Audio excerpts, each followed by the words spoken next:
Bien, pues yo me siento muy indignado, como cualquier mexicano bien nacido y que sepa algo de su historia, cosa que por supuesto el 98 o más por ciento de la población de este país la desconoce, particularmente en lo referente a este falso héroe, a este nefasto masónico personaje, traidor. Eh, Vamos a ver cómo podemos opinar acerca de este tratado MacLean Ocampo. Bueno, pues comenzaremos por decir que ya es tiempo que los mexicanos que buscan la verdad sepan que el Senado norteamericano reprobó el tratado MacLean Ocampo. ¿Cómo ven? O sea, los norteamericanos norteños, los republicanos, resultaron más favorables a México que su propio heroico gobierno del Benemérito de las Américas. Para poder explicar el contenido del documento del Tratado MacLean Ocampo, tenemos que remontarnos al origen del conflicto entre los estados esclavistas y los estados del norte opuestos a la esclavitud. El mantenimiento del equilibrio del Congreso era vital para los esclavistas norteamericanos. Decretados los compromisos de 1820 y 1850, que marcaban la línea divisoria entre ambos territorios, norte y sur, la única disyuntiva para hacer triunfar la esclavitud en Norteamérica por los sureños era la expansión sobre los territorios mexicanos al sur. Así que México era la fábrica de nuevos estados para los gringos sureños. En 1847, nos dicen muchos historiadores, como el mismo Salvador Borrego, Salvador Abascal, mi padre, Francisco Bulnes, Celerino Salmerón, luchábamos contra un pueblo en el que cada uno de sus miembros, aun los más humildes, sabía representar como un embajador de la soberanía del trabajo, a la patria, la razón y la libertad. Un pueblo organizado como un gigante, el pueblo norteamericano, contra una chusma acobardada por el dolor y la anarquía que pretendía ser un pueblo antes de haber adquirido las virtudes que esa grande ambición requiere. Así se burlaban los norteamericanos de los mexicanos. Firmados los tratados de Guadalupe Hidalgo al terminar la guerra del 47, de la que ya hablaremos en su momento, inicuamente entregada cada una de las batallas por los masones aztecas, encabezados desde luego por el gran traidor Antonio López de Santana, pues a la Alta California entró a la Unión como estado libre y la resolución de sus habitantes, tanto de Nuevo México como de Utah, frustró las ambiciones expansionistas de los sureños. No contaron con el oeste norteamericano. A partir de lo anterior, la política del presidente Buchanan fue intencionalmente planeada para imponerle a México un nuevo despojo, aparte del que ya le habían quitado con la guerra de Texas y con los tratados de Guadalupe Hidalgo, que se llevaron la mitad más grande de nuestro territorio. Bueno, no se la llevaron, se las entregó Santana y toda la masonería y los generalatos de la época, salvo honrosas excepciones. Así que no fue otro el propósito de denunciar ante el Congreso de 1858, el propósito de Buchanan, otra nueva expoliación contra México, diciendo que México había causado tanto daño a las personas y propiedades de ciudadanos yanquis residentes en nuestro territorio, que solo las indemnizaciones pecuniarias tendrían que ascender a una suma mayor a los 10 millones de dólares. Esto, por supuesto, era imposible que México lo pagara y por lo tanto el presidente Buchanan, racista como pocos, mucho más que Trump, exigió al territorio mexicano en garantía hasta que las reclamaciones fuesen reparadas a satisfacción de los ciudadanos norteamericanos demandantes. Pero ¿cuál es la realidad? La realidad es que esta autorización para invadir México no era para resarcirse de estas pérdidas sufridas por los ciudadanos norteamericanos en nuestro país, sino para derrotar, expulsar del poder al gobierno católico conservador de don Miguel Miramón, el presidente más joven, más honesto y más heroico de nuestra historia, muy poco conocido de casi todo el mundo, y no se trataba tanto de reparar los ultrajes contra los ciudadanos norteamericanos, sino sobre todo de ayudar a Juárez. Y bueno, ¿por qué el Tratado Maclean-Ocampo finalmente no se ratificó? Bueno, pues por la sencilla razón de que el Congreso norteamericano, dividido entre norteños, republicanos, y sureños, demócratas, contrarios los del norte a una guerra contra México y opuestos a cualquier proyecto que favoreciera a los Estados Unidos del Sur, rechazaron la ratificación de un tratado tan ignominioso que nos habría convertido en una simple colonia, en una estrella más de la Unión Americana o en un simple protectorado. Después de las declaraciones del presidente Buchanan y ya con el gobierno mexicano completamente dispuesto a la firma del Tratado Maclean-Ocampo, hago la síntesis, mediante el cual se concedía a los Estados Unidos el derecho de intervenir militarmente en México para la protección de sus ciudadanos y además se le exigía el pago de 4 millones de pesos. Se cedía a la Unión Americana las franquicias del Istmo de Tehuantepec y una zona en la frontera norte que equivalían al condominio y la cesión de una parte de la soberanía territorial de la República. Yo creo que Juárez, Ocampo, Lerdo y Mata, los firmantes, sabían muy bien lo que hacían, entregar México a las logias norteamericanas. Pero su programa, desgraciadamente para ellos, no fue aprobado, más que firmado por los mexicanos, y se convertiría en una de las más fieles agencias, Juárez, Ocampo, Lerdo, Mata, de las más fieles y entusiastas agencias partidarias de los proyectos del presidente Buchanan, tan terribles y pérfidos contra la soberanía e integridad de México. En otras palabras, los congresistas republicanos de los estados norteños, que finalmente fueron quienes ganaron la guerra de secesión, salvaron la soberanía mexicana. A ver, Peje, a ver, Malo, ahora qué dices de tu ídolo favorito, el indio zapoteca, que fue la mejor agencia de entregar territorios nacionales bajo el dominio yanqui. Dicho sea de paso, el gobierno de Veracruz estaba muy equivocado, como todo el gobierno mexicano, si esperaba que con 2 millones de pesos de compensación que pagarían los Estados Unidos conforme al artículo 10 del tratado,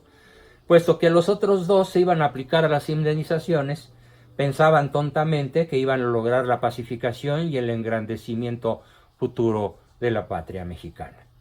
Además, sobre la legalidad del tratado, atención, Malo, Juárez, como jefe del Ejecutivo,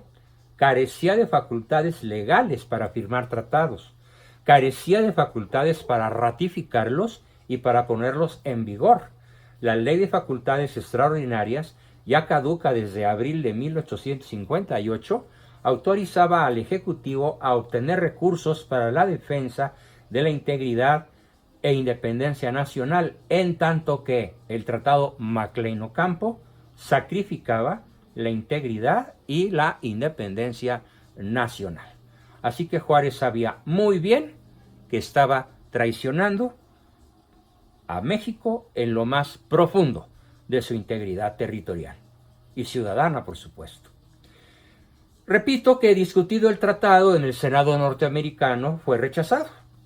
Cito entre comillas lo que escribe el historiador Francisco Bulnes en su libro El verdadero Juárez, donde lo desnuda, lo encuera en toda su infrahumanidad. El tratado fue rechazado en el Senado norteamericano porque el Senado no quiso la intervención de los Estados Unidos en México, o más bien dicho, porque rechazó el protectorado de los Estados Unidos en México, que beneficiaría a los estados esclavistas del sur y que se había estipulado entre Juárez y Buchanan por conducto de su ministro Maclean y de su ministro Ocampo.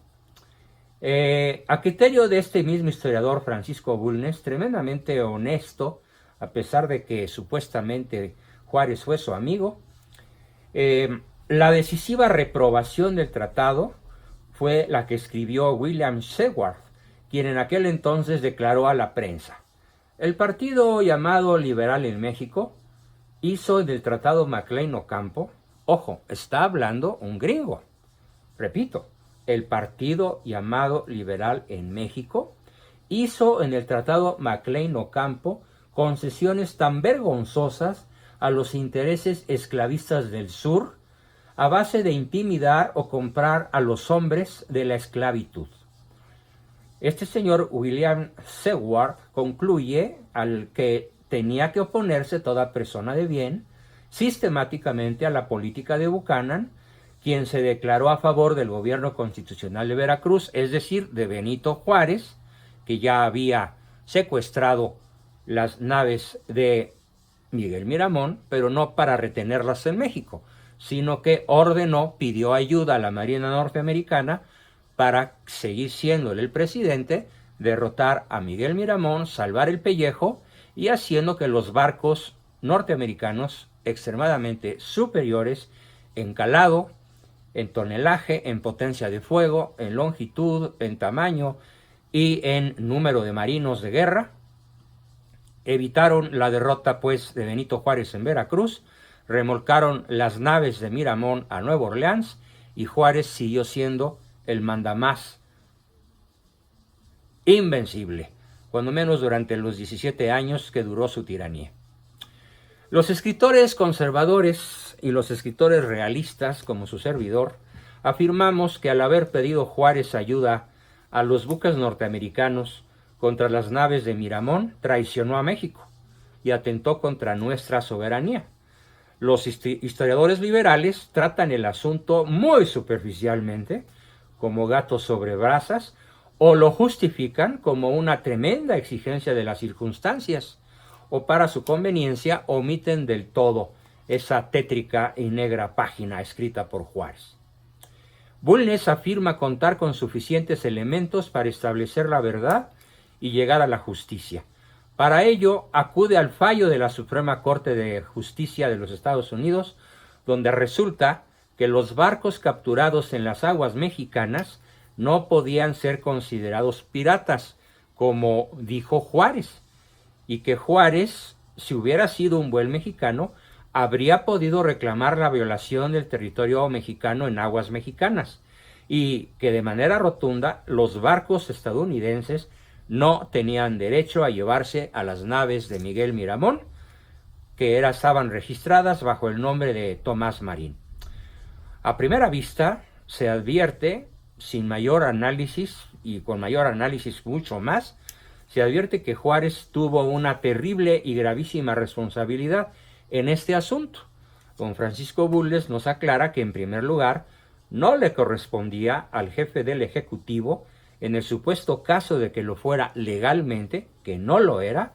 declarar piratas y proceder a la detención de los barcos de Miramón, pero no por barcos mexicanos, sino por barcos norteamericanos. Y en segundo lugar, no tenía derecho este gran traidor a llamar en su auxilio, violando el territorio marítimo nacional, a los barcos norteamericanos o en su defecto, barcos norteamericanos al servicio del gobierno liberal, armados y ocupados por destacamentos de marinos norteamericanos.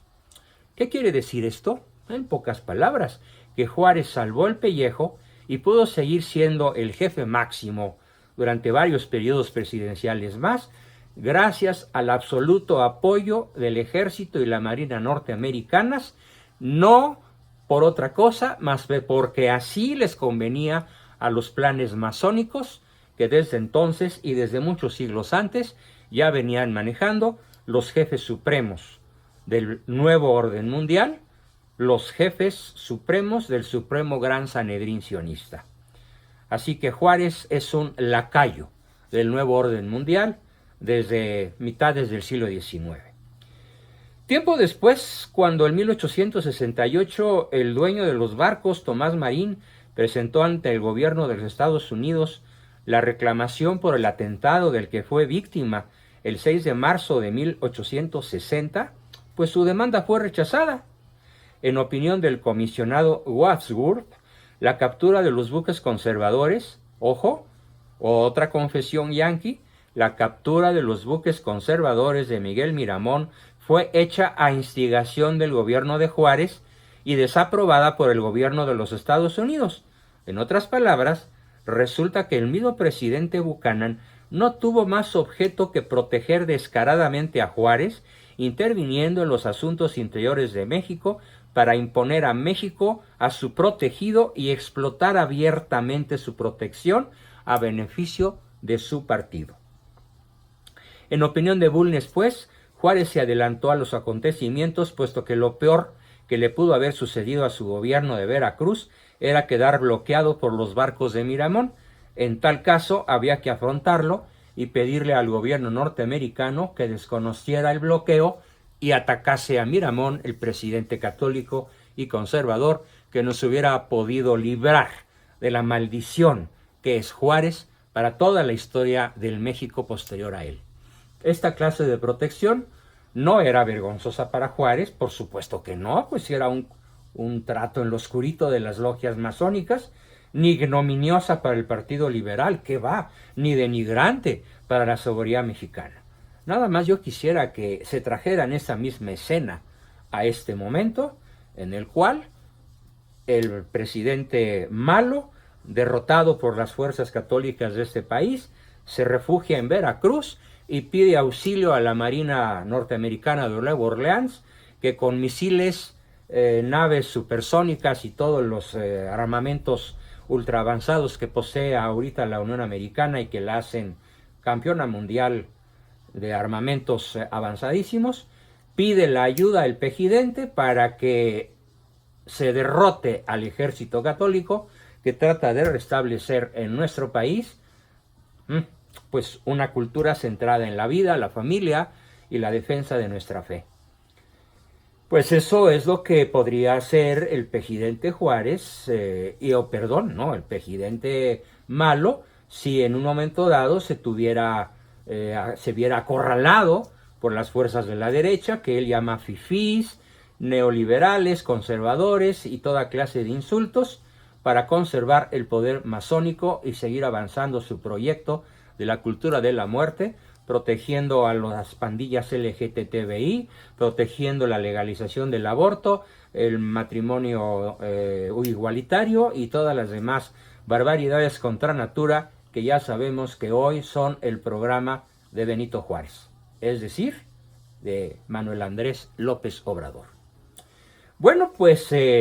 mi conclusión en este segundo bloque es que la política exterior de Benito Juárez, de acuerdo a los cargos formulados por los historiadores ya citados, entre los que destaca el más cercano históricamente a Juárez, fue una interminable sucesión de errores, desaciertos y graves traiciones. Juárez, el que fuera símbolo y bandera en los días aciagos de la Reforma y el Imperio, en las obras analizadas, pierde todo el temple de reformador nacionalista. Y no se le puede negar a ninguno de estos cuatro historiadores ni erudición ni inteligencia.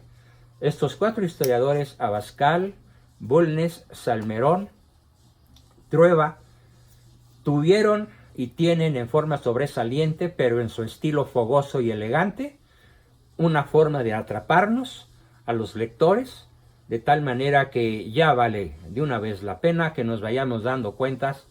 de quién gobierna hoy y quién gobernó entonces, bajo el título espurio, nunca bien merecido, de Benemérito de las Américas. Una lectura más cuidadosa de todo lo escrito sobre Juárez por estos cuatro grandes historiadores nos va a revelar una serie de barbaridades, salvajadas, que dejaré para futuros bloques, porque este asunto de Benito Juárez voy a seguirlo tratando, yo espero, durante muchos días en este tenebroso y maravilloso a la vez mes de marzo.